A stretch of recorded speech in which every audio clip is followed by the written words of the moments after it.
Une baisse des taux lente de la Réserve fédérale des États-Unis est préférable pour vos actions en bourse. Chers amis, dans cette vidéo, je vous parle tout d'abord du rebond technique des taux d'intérêt. Ce rebond des taux d'intérêt, alors que le S&P 500 fait un nouveau record historique, beaucoup s'inquiètent. Voient les perspectives de politique monétaire de la Fed réduites à moins de baisse de taux, une réduction du Fed cut pace, parce que l'économie américaine a produit de solides statistiques sur le marché du travail, et s'inquiètent donc que la hausse des actions soit menacée par ce rebond des taux d'intérêt. Et oui, ils ont en tête que le bear market de 2022 fut dû à la remontée des taux d'intérêt. Et chers amis, dans cette vidéo, je vous montre que non. Si vous avez le choix entre un scénario de forte baisse de taux d'intérêt rapide ces prochains mois, ou d'une baisse des taux d'intérêt lente et sous contrôle, pour vos actions, faites le choix numéro 2.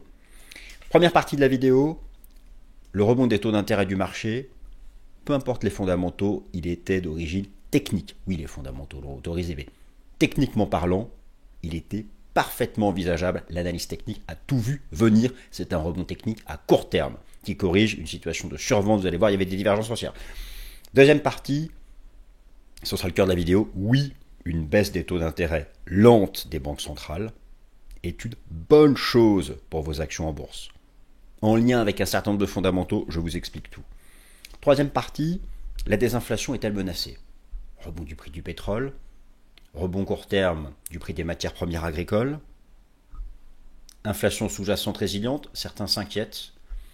Moi, je vais vous montrer que non, rapidement, que cette désinflation n'est pas menacée. J'aurai l'occasion de revenir davantage en détail dans la prochaine édition du Top Gun. Chine, marché action chinois, en remontada depuis quelques semaines. Reality check cette semaine avec la mise à jour des chiffres de la consommation des ménages en Chine. C'est l'objectif. Le gouvernement chinois cherche à relancer la croissance en Chine, notamment la consommation des ménages. Donc, alors les mesures vont prendre du temps à agir, mais c'est un premier reality check, il y a des stats importantes. Et enfin, cinquième partie, analyse technique du S&P 500, c'est parti.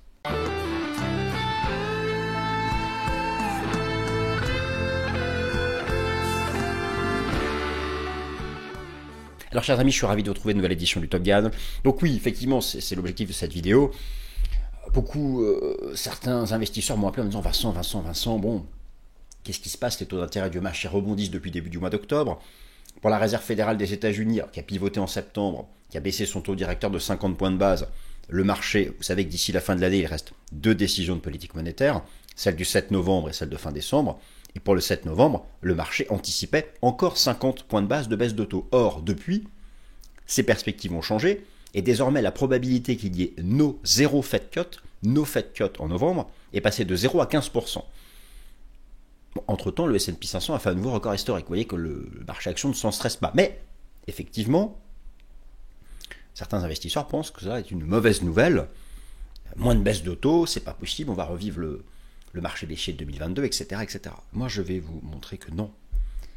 Il est préférable d'avoir des baisses de taux très lentes, sous contrôle, parce que la croissance économique reste vigoureuse, plutôt qu'avoir une cascade de baisses de taux de type jumbo Fed cut, le 50 points de base d'un coup, parce que une cascade de baisses de taux, une baisse très rapide des taux d'intérêt, ne peut que sanctionner, en mode cocher la case, une récession.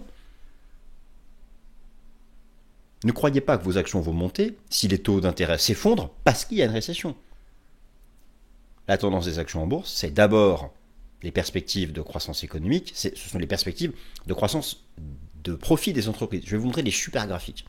Vous allez voir, la corrélation est nette entre la tendance du S&P 500 et les perspectives de bénéfices. Fed, une baisse des taux lente est préférable pour vos actions en bourse. Le plan s'affiche sous vos yeux, je vous l'ai déjà décrit en première partie de vidéo. Voici les différentes parties, 5 parties, et on attaque la première partie. Taux d'intérêt, un rebond court terme que l'analyse technique voyait venir avec des divergences haussières. Oui, alors bien sûr, je défends ma paroisse parce que je suis avant tout un analyste chartiste, mais pour vous dire qu'au fond, il ne manquait plus qu'une excuse fondamentale pour déclencher le rebond des taux d'intérêt du marché. Alors déjà, de quoi parlons-nous? Nous parlons de ça. Vous avez ici sous les yeux un graphique qui expose les bougies japonaises en données journalières du taux obligataire américain à 10 ans Et donc effectivement, il y a eu donc ici, depuis mi-septembre, un fort rebond. Alors un fort rebond dans le cadre d'un trend baissier depuis le mois d'octobre 2023. Si vous prenez le taux obligataire américain à 2 ans, effectivement, il y a eu un fort rebond. Alors, fort rebond ici qui a été impulsé par la mise à jour des statistiques sur le marché du travail aux États-Unis, notamment donc le rapport NFP du début du mois d'octobre, qui est un ensemble de statistiques sur le marché du travail US, en particulier le taux de chômage. Et donc ce taux de chômage a reculé à 4,10%. C'est une bonne nouvelle. J'y viens. Mais tout d'abord, peu importe les fondamentaux, le rebond des taux d'intérêt du marché allait avoir lieu. Son amplitude était méconnue, mais il allait avoir lieu pour des considérations techniques. Par exemple, prenez le rendement obligataire américain à 2 ans, il était revenu sur support, et il était beaucoup trop bas. Vous savez, le rendement obligataire américain à 2 ans, c'est celui qui colle le plus au taux d'intérêt des fonds fédéraux. Ils sont encore à 5. Le machin était tombé à 3,5. Bon, donc c'est un réalignement. Alors, d'un point de vue technique, double support. Vous aviez un superbe support ici sur le taux obligataire américain à 2 ans. Sur le taux américain à 2 ans, une magnifique divergence haussière prime-momentum, visible ici sur l'horizon de temps journalier. En fait, il y avait une double... Les divergences étaient partout. Vous aviez une divergence haussière prime-momentum sur le rendement obligataire américain à 10 ans, une divergence haussière prime-momentum sur le 10 ans américain, une divergence haussière prime-momentum sur le 2 ans américain. Ce sont des divergences qui sont identifiées ici sur l'horizon de temps journalier, qui sont donc de nature court terme. Donc c'est un rebond technique de court terme. Les dives étaient là et il fallait une news pour le déclencher. Par contre, si nous prenons le temps long, le temps plus long, je vais prendre l'horizon de temps hebdomadaire. L'horizon de temps hebdomadaire. Alors ici d'ailleurs, pour pas que ça s'affiche, voilà, vous faites comme ça. Et donc nous sommes toujours dans une structure des taux d'intérêt qui se renverse. Et au stade actuel, nous n'avons pas de signaux de relance de la tendance haussière de fond des taux obligataires. Moi, j'utilise par exemple ici les enseignements du système Ishimoku en données hebdomadaires, où tant que ces taux obligataires se maintiennent donc sous le nuage, ici sous le tumo, eh bien, ce n'est qu'un rebond technique. Et ici, c'est une zone où les taux pourraient à nouveau se renverser et reprendre la direction baissière ces prochains mois. Si vous prenez le taux obligataire américain à 2 ans, de la même façon, vous lui appliquez les enseignements du système Ishimoku. Pour l'instant, donc c'est un rebond technique, mais effectivement, en données hebdomadaires, eh bien, alors, bien sûr qu'on ne refait pas exactement la même structure de prix que le passé, mais le fait d'avoir basculé cet été sous le tumo ici en données hebdomadaires montre que, pour le moment, c'était qu'un rebond technique court terme dans le cadre d'un mouvement qui n'est plus un mouvement haussier. Peut-être qu'on est dans une phase latérale, mais en tout cas, voilà, ce que je veux vous dire, c'est que pour le moment, nous avons simplement un rebond technique court terme, ici, des taux d'intérêt que l'analyse technique voyait venir. Il y avait des divergences, et désormais, donc, ces divergences se sont pleinement exprimées. L'indicateur technique revient d'ailleurs en zone de surachat en données journalières. Nous approchons du moment où ces taux d'intérêt du marché vont cesser de rebondir. Ça, c'est donc la première partie. Maintenant, Fed, une baisse des taux lente ces prochains mois est préférable pour vos actions en bourse. Soyez-en convaincus, il est préférable. Il y a deux types de scénarios. Je reprends ici les taux d'intérêt du marché. Si vous aviez eu ici, si ce seuil avait cédé, vous savez, toute cette baisse ici de la seconde partie de l'été, rappelez-vous, des taux d'intérêt étaient en lien avec l'augmentation de la probabilité d'une récession. Pourquoi ? Parce que cet été, vous avez eu, au printemps et cet été, une augmentation significative du taux de chômage aux États-Unis, qui a culminé à 4,3% de la population active. Or, depuis 2 mois, ce taux de chômage diminue. Vous savez que les statistiques du marché du travail sont le baromètre ultime de l'état de santé de la croissance économique américaine. Car lorsque les entreprises voient venir ou sont en récession, et qu'elles n'ont plus le choix, parce que la croissance économique n'est plus au rendez-vous, moins de chiffre d'affaires, moins de profit, pour préserver les marges, il y a une réduction de la masse salariale. Donc c'est l'ultime baromètre. Alors, une baisse des taux qui aurait été trop rapide, et bien sûr que les anticipations ont changé, mais une baisse des taux qui aurait été trop rapide et qui se serait traduite dès la rentrée par la cassure de ce seuil n'aurait signifié qu'une chose, non pas que la désinflation accélérait, n'aurait signifié qu'une forte augmentation de la probabilité d'une récession. Il est impossible que le marché action développe davantage sa tendance haussière si la probabilité d'une récession augmente. D'ailleurs, le S&P 500 a bien fait, la semaine dernière un nouveau record historique. J'y viens pour l'analyse technique, mais il a fait la semaine dernière un nouveau record historique. Alors, donc oui, la Réserve fédérale a pivoté en septembre dernier en baissant son taux directeur de 50 points de base. Alors un jumbo Fed cut qui a surpris le marché. Mais dites-vous bien d'ailleurs que Jérôme Powell avait indiqué lors de la conférence de presse que ce rythme de 50 points de base n'était absolument pas devenu la norme. Et finalement, les statistiques lui donnent raison. D'ailleurs, la Fed a toujours dit qu'elle ne baisserait pas davantage ses taux, enfin que le 7 novembre prochain, il n'y aurait que 25 points de base de baisse de taux. Alors, la publication d'un solide rapport NFP sur le marché, la publication d'un solide rapport sur le marché du travail US, rapport NFP, a depuis bouleversé les anticipations de politique monétaire de la Fed. La probabilité d'un no Fed cut en novembre est passée de 0 à 15%. Vous voyez ici, vous avez donc ici le taux d'intérêt des fonds fédéraux est actuellement à 5%. Eh bien, il y a encore 2 semaines, la probabilité que le 7 novembre, il tombe à 4,5%, c'était 70%. Maintenant, c'est 0. La probabilité, il y a 2 semaines, que le 7 novembre, les taux ne baissent pas, c'était 0. Maintenant, c'est 13%. Donc, et au final, tout le monde s'accorde pour dire qu'il y aura une baisse de taux, sauf surprise, de 25 points de base de plus le 7 novembre prochain. Certains investisseurs s'inquiètent donc de cette réduction de ce qu'on appelle le Fed Cut Pace. Le Fed Cut Pace, c'est-à-dire le rythme à venir de réduction des taux d'intérêt. Mais cette inquiétude n'est pas justifiée.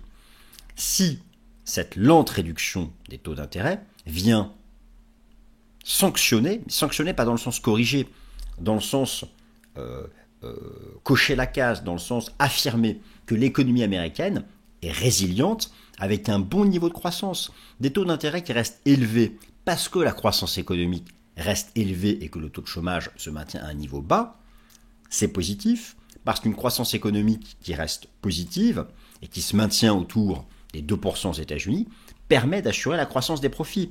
Laissez-moi illustrer ce propos. Donc tout d'abord, effectivement, il y a eu des bonnes nouvelles macroéconomiques. Vous avez sous les yeux le taux de chômage U3 aux États-Unis qui a été réduit de 4,3% de la population active à 4,1%.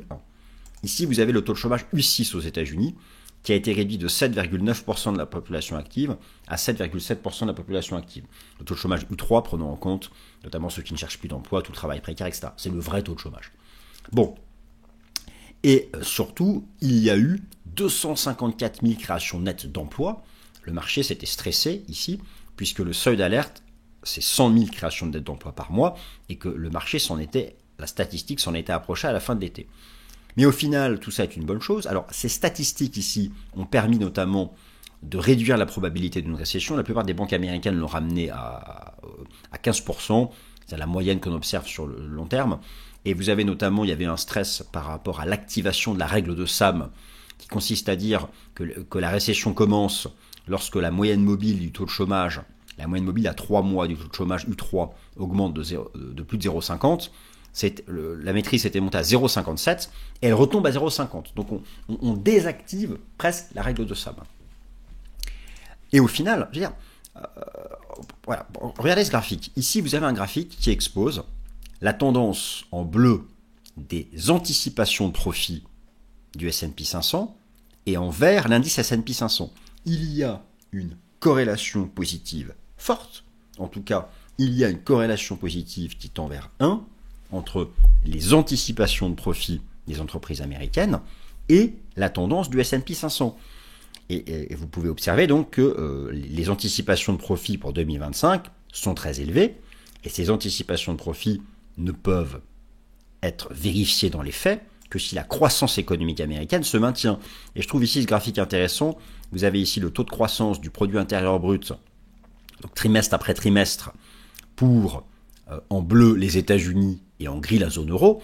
On voit parfaitement à quel point le différentiel de croissance économique ici entre la zone euro en gris et les États-Unis en bleu reste élevé. Et pour le moment, les anticipations de croissance du PIB américain trimestre par trimestre se maintiennent entre 2 et 3%. Donc, les taux d'intérêt, pour le moment, dans leur rebond, alors c'est un rebond technique qui a une certaine amplitude, mais qui finalement permet ici donc de se débarrasser de ces divergences qui sont actives et maintenant qu'on a épuré. Donc à la fois il y avait ce côté technique et c'est surtout ce rebond des taux d'intérêt vient simplement nous dire que tout ce stress qu'on a eu ici à la fin de l'été sur l'explosion du chômage aux États-Unis, en fait, n'avait pas lieu d'être. Donc c'est un retour à la case départ. Maintenant, oui, il ne faut absolument pas que les taux d'intérêt reviennent à ce niveau-là, parce que si les taux d'intérêt reviennent ici, c'est qu'en fait il y a un problème sur la désinflation. Ça c'est un autre sujet, je vais le traiter dans la vidéo. Mais maintenant, voilà, ce rebond-là des taux d'intérêt ne s'est pas traduit par une chute du S&P 500 qui, je ne parle pas de ce début de semaine, je parle de la semaine dernière, a inscrit un nouveau record historique, parce que ce rebond des taux d'intérêt est venu simplement mettre un terme à ce débat de fin d'été sur l'augmentation de la probabilité d'une récession aux États-Unis. Et donc, nous en sommes là pour le moment. Alors bien sûr, maintenant, il y a aussi la dimension des inflations. Et par rapport à cette dimension croissance économique, cette semaine, vous savez que l'essentiel de la croissance économique américaine est basé sur la consommation des ménages. C'est environ 70% du PIB américain. Cette semaine, vous avez jeudi 17 la mise à jour de la statistique la plus importante pour mesurer la consommation des ménages aux États-Unis. Ce sont les ventes au détail. Statistiques mise à jour jeudi 17 octobre. Et tant que les ventes au détail conservent un trend positif, l'économie américaine n'est pas en récession. Vous savez, finalement, vous avez ici les deux grands baromètres. Le taux de croissance, mois après mois, en rythme annuel, des ventes au détail aux États-Unis, qui sont le baromètre de la consommation des ménages représentant 70% du PIB, et le taux de chômage U6 avec le taux de chômage U3. Et donc, tant que le taux de chômage U3 et U6 reste sous contrôle et que la croissance de la consommation américaine permet de maintenir un niveau de croissance économique aux États-Unis qui est d'ailleurs nettement supérieur à celui de la zone euro, eh bien, dans ce cas, les perspectives de bénéfices restent bonnes et permettent d'exprimer la corrélation positive avec la tendance du S&P 500.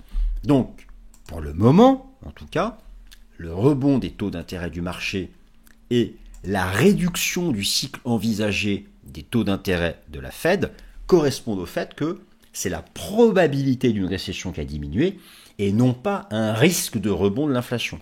Les choses vont peut-être changer. Et pour l'instant, voilà ce que nous pouvons dire.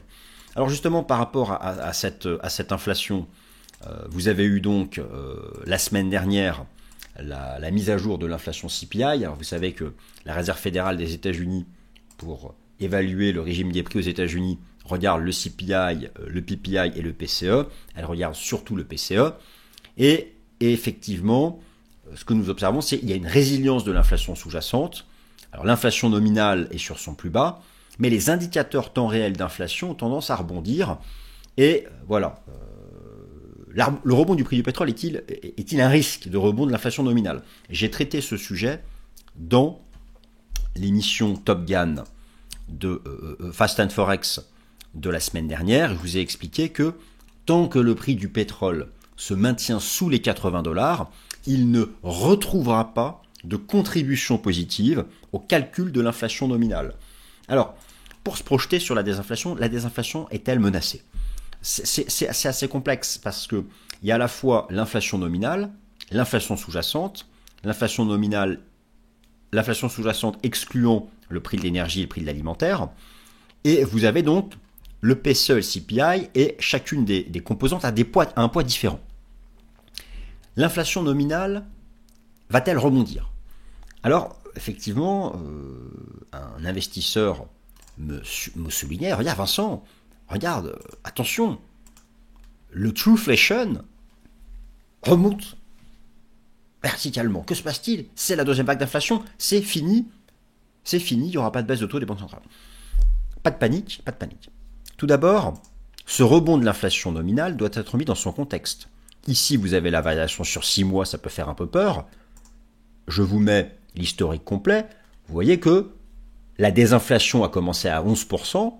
On est quand même encore un peu bas. Donc, tout de suite, le recul du graphique de long terme, et encore même moyen terme ici, il y a 2 ans d'historique, ça reste sous contrôle. D'autre part, regardez quelle était la valeur de Trueflation avant la crise sanitaire. La valeur de Trueflation dans le monde d'avant, c'était 2,25. Donc, pour le moment, le rebond de Trueflation n'est pas un sujet tant qu'on se maintient autour de 2, 2,5. Attention, il ne faudrait pas dépasser 2,5. Le rebond de Trueflation n'est pas un sujet tant que l'inflation alimentaire reste dans son range entre 0 et 3. Prenez la ligne ici en bleu foncé. Pour le moment, l'inflation alimentaire semble rejetée à nouveau dans le haut du range. Ça va être en grande partie lié à l'évolution du prix des matières premières agricoles. Bon, certaines souffrent là pour des raisons climatiques. Alors, le prix a augmenté, mais pour le moment, on reste dans le range.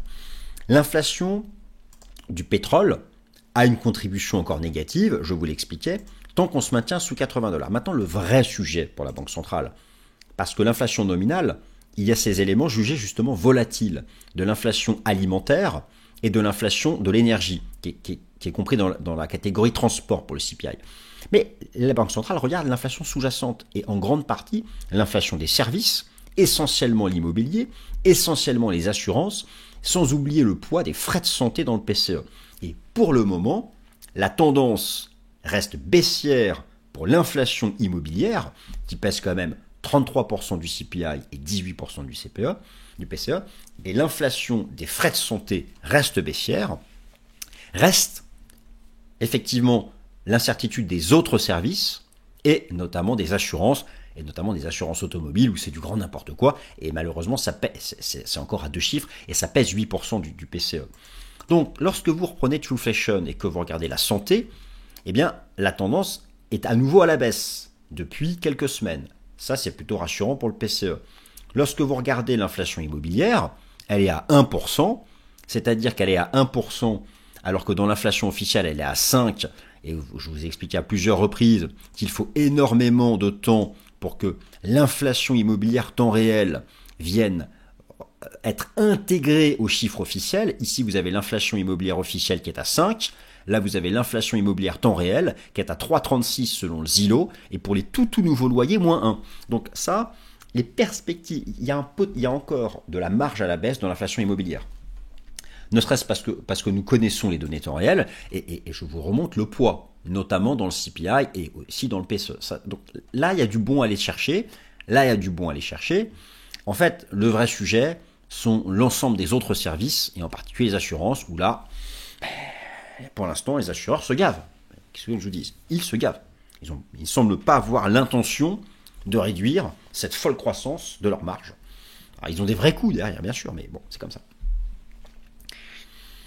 Donc, le rebond des taux d'intérêt est-il inquiétant ? C'est quand même le sujet de cette vidéo. Il ne l'est pas tant qu'il vient en fait acter le fait que la récession diminue aux États-Unis. La probabilité de récession diminue aux États-Unis. Il deviendrait inquiétant si les taux d'intérêt devaient vraiment remonter dans cette zone-là, redépasser la moyenne mobile à 200 jours, pour une raison liée en fait à une reprise de l'inflation. Alors là, bon, effectivement, ce serait un vrai sujet. Là, ça finirait par produire un effet négatif sur le S&P 500, et là, les choses deviendraient plus complexes. Indice boursier chinois Time to Reality Check avec les statistiques du vendredi 18 octobre. Alors effectivement, le marché action chinois qui a fortement rebondi.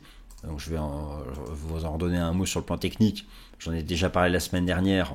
Le marché action chinois qui a fortement rebondi de manière complètement incroyable, que vous preniez Shanghai, que vous preniez Hong Kong, que vous preniez Shenzhen. Le soufflet retombe, c'est logique. Pourquoi ? Parce que déjà c'est technique. Surachat, regardez par exemple la valeur qu'a atteint le RSI à la bourse de Shenzhen 91, et il n'avait pas atteint ce niveau-là depuis ici la reprise post-crise sanitaire. C'est la même chose sur Shanghai. D'autre part, parce que ce mouvement était complètement fou et qu'il a été en grande partie permis par le fait que les autorités chinoises ont autorisé les entreprises du secteur de l'immobilier à racheter leurs propres actions. Et maintenant, Time to Reality Check, c'est-à-dire que toutes les mesures de relance chinoises qui ont été annoncées ont pour objectif de relancer la consommation des ménages. Et donc, ce vendredi, alors ça va prendre du temps. Les mesures, là, elles ont été annoncées, certaines ne sont même pas implémentées. Dites-vous bien une chose, certaines n'ont même pas été... Les annonces sont là, mais déjà ça va prendre des semaines à les mettre en place, et ensuite des semaines à ce que cela produise un effet sur l'économie chinoise. Donc, qu'est-ce qui nous intéresse pour le marché action chinois? D'une part, moi, bien sûr que j'estime que les replis s'achètent, donc toujours pareil, sur support on achète, mais l'enjeu c'est pour les autorités chinoises de relancer la consommation des ménages. Vous avez une statistique majeure qui illustre cela, ce sont les ventes au détail. D'ailleurs, c'est la même chose pour les États-Unis. Cette semaine, vous avez la mise à jour des ventes au détail aux États-Unis, c'est vendredi, et vous avez la mise à jour des ventes au détail en Chine, c'est samedi. Je ne sais pas si c'est vendredi ou samedi, à vérifier. Ça sera le 18 octobre en tout cas. Et donc, voilà, regardez ce qu'était avant la consommation chinoise. C'était de manière linéaire, 10% de croissance chaque mois en rythme annuel de la consommation des ménages. C'est ça qui permettait à la croissance économique chinoise d'être incroyable. Depuis la crise sanitaire, la Chine n'arrive pas à retrouver cette linéarité dans la hausse à un niveau élevé. Et récemment, ça attendait même vers zéro. Donc, nous verrons bien. Le consensus semble croire que le consommateur chinois aurait déjà commencé à réaccélérer. Nous verrons bien. Pour l'instant, ça stagne à 2. Ce chiffre est mis à jour cette semaine. Et cela aura un impact déterminant, notamment sur le marché action chinois. Moi, je pense que ce marché action chinois, maintenant, après l'euphorie ici passée, va maintenant proposer une hausse plus construite et réaliser des pullbacks. Si vous prenez Shenzhen, ça va être revenir sur cette zone de support latéral, c'est celle-ci. Ici, on attend une stabilisation et une reprise. De la même façon, si vous prenez Shanghai, c'est toute cette zone support, éventuellement ce gap ici hebdomadaire, où là le marché pourrait revenir fermer le gap, et ensuite reprendre sa tendance haussière. Vous pouvez croiser ça avec les enseignements du système Ishimoku, où si on revenait fermer le gap, on pourrait reprendre appui sur le Kumo, et ensuite repartir. Donc désormais, il va falloir laisser la place à un mouvement plus construit, moins euphorique, après cette première euphorie ici, qui est liée au fait que les annonces des autorités chinoises n'étaient pas du tout anticipées. Dernière partie de la vidéo, je termine donc comme chaque semaine par le point technique sur l'indice S&P 500. Point technique sur l'indice S&P 500 en prenant tous les horizons de temps. Le marché a donc enregistré la semaine dernière un nouveau record historique. Alors, RAS sur l'horizon de temps mensuel. Vous savez que moi j'anticipe la fin du bull market lorsque j'aurai mes premières divergences baissières en données mensuelles. Je pense que c'est quelque chose que nous aurons en 2026. Donc pour le moment, bon, de toute façon, il n'y a pas eu de nouvelle clôture mensuelle depuis la semaine dernière, donc, mais tout de même. Alors, la clôture hebdomadaire, nous sommes toujours dans ce que j'estime être ici donc la VAC 5. La VAC 5, qui reste donc active tant que le marché se maintient au-dessus du support ici des 5670 points. Pour le moment, le mouvement donc se poursuit et donc une VAC 5, le principe d'une VAC 5, c'est qu'elle se décompose elle-même en 5 temps, donc une première vague, une deuxième, une troisième, une quatrième, une cinquième. C'est le principe des vagues impulsives. Et nous sommes là toujours dans donc cette troisième vague qui se sous-décompose elle-même en 5 temps. Donc la troisième de la grande 5, elle-même décomposée en 5 temps. Et donc la tendance reste haussière tant qu'on se maintient au-dessus. Je dirais, alors, les 5721 points, mais en fait, il faut intégrer le gap à la réflexion. Donc, au-dessus des 5680, 5721 points, au-dessus de cette zone-là, la tendance reste haussière. Ensuite, à court terme, le marché peut continuer ses oscillations ici, mais la tendance reste haussière au-dessus de cette zone support. L'invalidation de la hausse, ce serait clairement de repasser sous le gap, c'est fini. Repasser sous le gap, eh bien, nous aurions ici déjà trouvé le sommet de la VAC 5.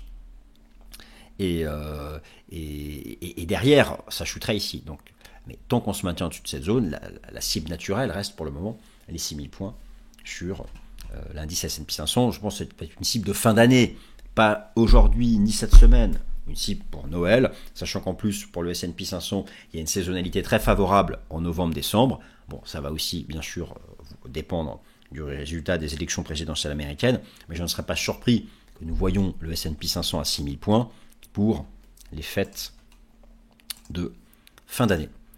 Chers amis, merci pour vos likes, merci à ceux qui s'abonnent, j'espère que vous avez passé un bon moment. Et voilà, moi je vous remercie de m'avoir écouté et je vous souhaite une excellente semaine.